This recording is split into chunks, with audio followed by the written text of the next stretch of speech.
welcome to another episode of our Cornerstone lesson review. Today we're looking at Friday's section of our lesson for Sabbath, June 3rd.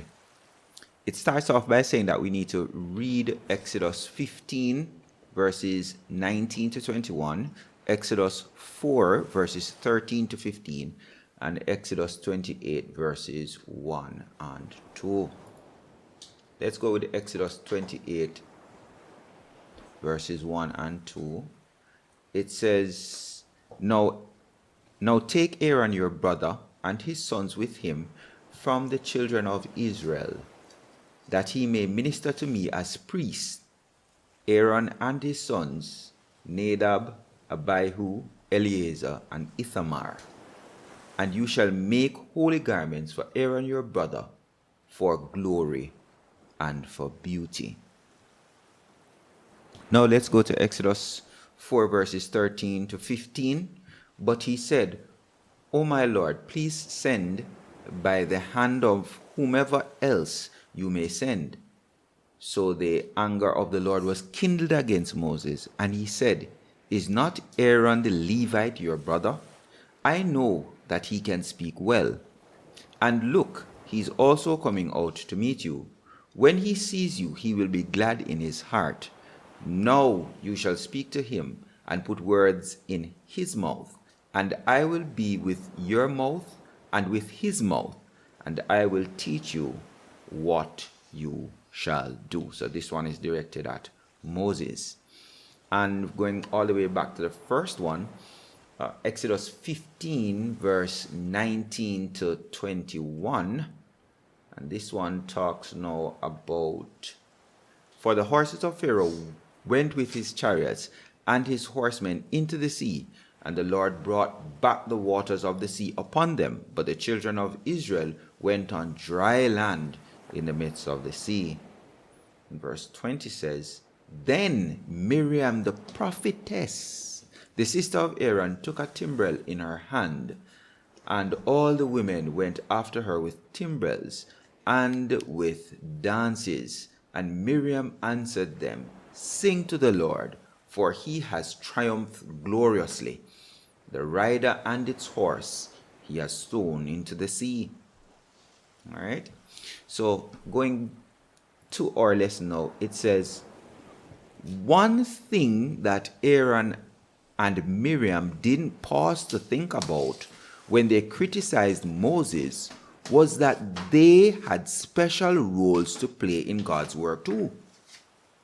All right. So some of the times when we go ahead and we begin to criticize and be jealous, we have a role to play.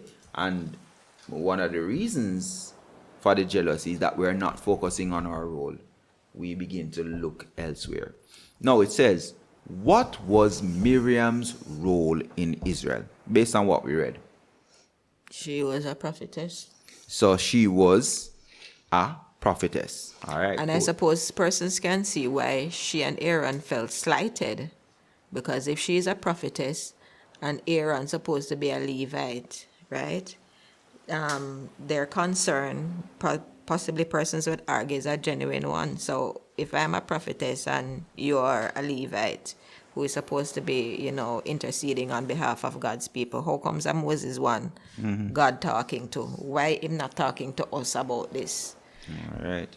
And the response would have been given to us that unlike all other prophets that God speaks to in dreams and in visions, Moses he spoke to face and directly.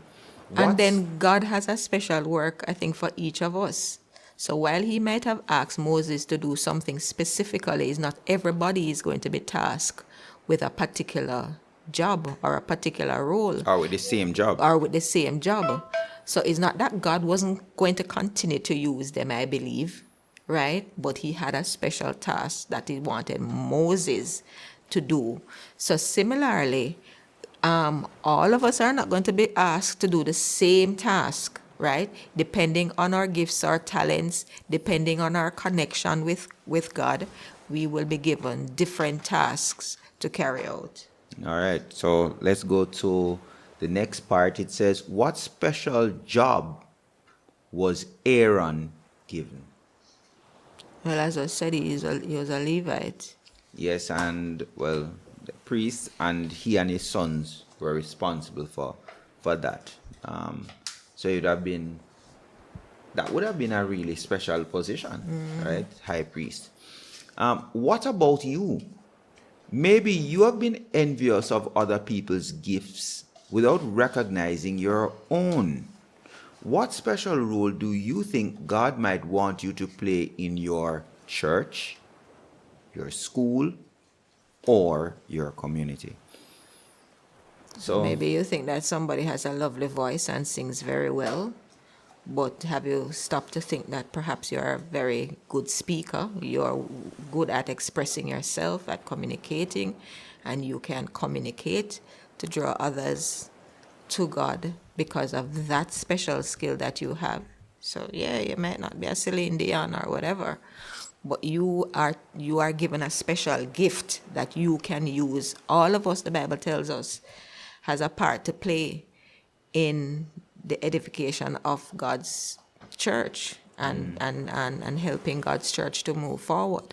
So we have to examine and see what special talent or gift we have been given that we can use for the advancement of His work.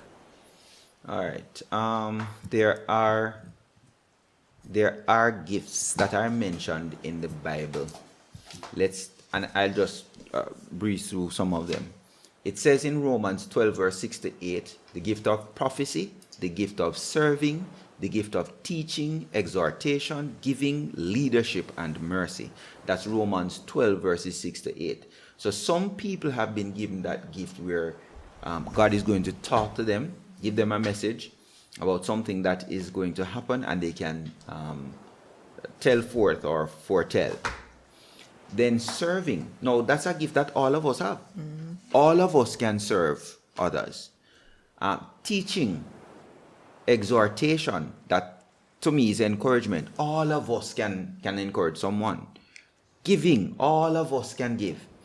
Leadership and mercy. All of us can show mercy. All of us can be kind. 1 Corinthians 12, verses 8 to 10, it lists another set of gifts here. Word of wisdom. All of us can give a good word. Word of knowledge, faith, gifts of healing, miracles, prophecy, distinguishing between spirits, tongues, and interpretation of tongues. Okay? Those are gifts that are mentioned there. Now, all of us could help with gifts of healing, You know how? We believe in a health message. When we go to our school and we're in our community, we can point out to someone that, these sugary drinks have a negative effect on your skin and on your overall health. You might be helping someone who has a particular tendency toward diabetes to overcome that. All right? In 1 Corinthians 12, verse 28 to 30, it also mentions these roles again. Apostles, prophet, teacher, miracles, healings, helps, administration, and tongues. So and it is said that each of us gets one of these, to help the church in some way. Ephesians 4, verse 11, apostle, prophet, evangelist, pastor, teacher. That's a simple one that shows the hierarchy. The apostles would have been those who work directly with Jesus. The prophet would be somebody that he talks to. The evangelist would have a special calling, the pastor, and below that, teachers. And finally, 1 Peter 4, verse 11 says, whoever speaks and whoever renders service. Those are gifts that are seen in the church. So instead of being jealous, let us see where we can fit or what God has called us to, so that we can assist. So some of us might be very good at singing, so we should participate in the song service, encourage somebody through a song. Some of us might be more technical, so we can set up the PA system. We can help to live stream. Some of us might be good at helping, so we organize a program and link all of the gifts together, so that in the end, God's true mission, which is to reach others, to reach those who are lost and bring them back into the fold, will be accomplished. All right, I think we have given much food for thought. I hope as we go throughout the day that you will reflect on the special gift, the special talent that you have been given, and not to focus on the other person who has a different gift and be jealous of that person. Let us use our gifts and talents in the work of God. Have a wonderful day.